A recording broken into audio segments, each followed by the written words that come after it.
Hey guys, my name is Alex and I just wanted to say a huge thank you for your partnership with Styx and for checking out this teacher tips video for the water system project.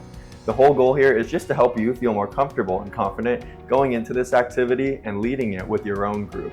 This is one of our easier ones, one might say. There's no hot glue involved, but it's still really impactful and really fun. Of course, this can change based on what type of extensions you take advantage of or how you want to structure this project, but with a rushed version of it, you can even finish it in about an hour. If you really take advantage of the app or want to break it apart, it can last about 2 or 3 hours. As far as the videos that we put together go, we strongly recommend that you watch those beforehand to familiarize yourself with the project and make some mental notes on where those videos pause so you can be prepared to answer and help guide those inquiry-based learning questions that we pose. And when those videos are all done, we recommend that you display the gallery section of the project page onto the projector or screen so the kids can reference those while building. Another option is to head on over to the resources tab and either put the step-by-step sheet up, because we know we go through a lot of information in the videos, or just plain and simple, leave the example up there for them to reference. And in the spirit of sharing some helpful tips, the first one we really encourage you to do is immerse the students into the engineering design process. What that means is don't just let them go right into building it. They can get in trouble that way and in over a little bit their heads. But instead, have them plan out their design, write down some ideas and brainstorm together before officially granting them their materials and giving them the green light to build. Next up is, we are so sorry, but one of the hardest parts is actually towards the very beginning of the project. It's connecting that first straw into the top part of the cup, aka the water tower. We know that it's a really tight fit, but we have to make sure that there's no water leaks from the very get-go. So what we recommend doing is just playing that part of the how-to video where we explain how to do that a couple times and make sure they're all on the same page before starting that build and going on from there. An important step is to make sure the crease in the straw is facing upwards so gravity doesn't pull the water downwards through the straw and onto the table. And speaking of connecting straws, we do present a few ways to do so. Sometimes the students can tend to get quote-unquote lazy and just put that rubber piece of tube over the 2 straws, which works, but the best way to do it and how we really encourage them to do it is how we show in the video, where we cut the straw with the scissors, pinch it, put it in, and then slide the rubber tube over. That's gonna really secure a tight connection and make sure that no water spills out.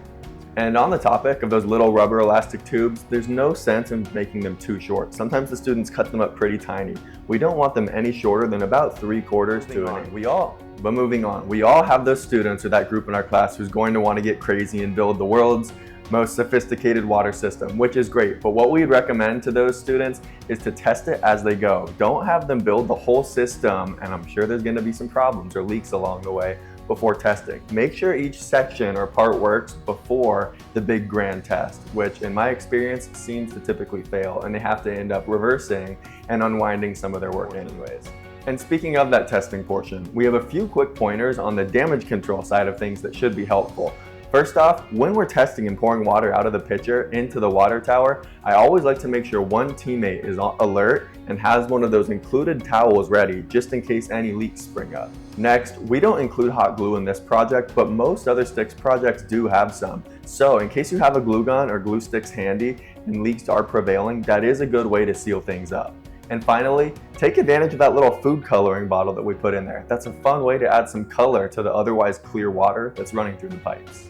And for the sake of discussion while students are working and you're walking around, feel free to ask them questions like, have you ever done something like this before? Do you understand the science behind this project? Do you think you would be interested in careers around this topic? And is there anything noteworthy about the water in your community, where it comes from or how it's filtered? The materials inside the kit should be relatively straightforward, and like I said, I like to hold them off from the materials until I see their designs down on paper before they start building. But nonetheless, one quick note is there are 2 different stacks of cups inside, and they might be sort of hard to tell the difference between the 2, but just remember that one stack has the little hole in the bottom of them, and that's the one that makes the top portion of the water tower. Make sure they get one of each. If the project happens to be running a little bit early and you need some ideas for how to fill up the time, no worries, here are some tips. And the same thing goes for in case you're running late, here are some ideas to speed up the process, but to still stay on task but meet the objectives. As far as cleanup goes, again, should be relatively straightforward, but one nice thing about the water system is it's pretty much reusable. So maybe make a point in the very beginning for the students to be conscious of the materials they're using and how they're using them, because in general, this can all be recycled and done again next year or again to improve their activity.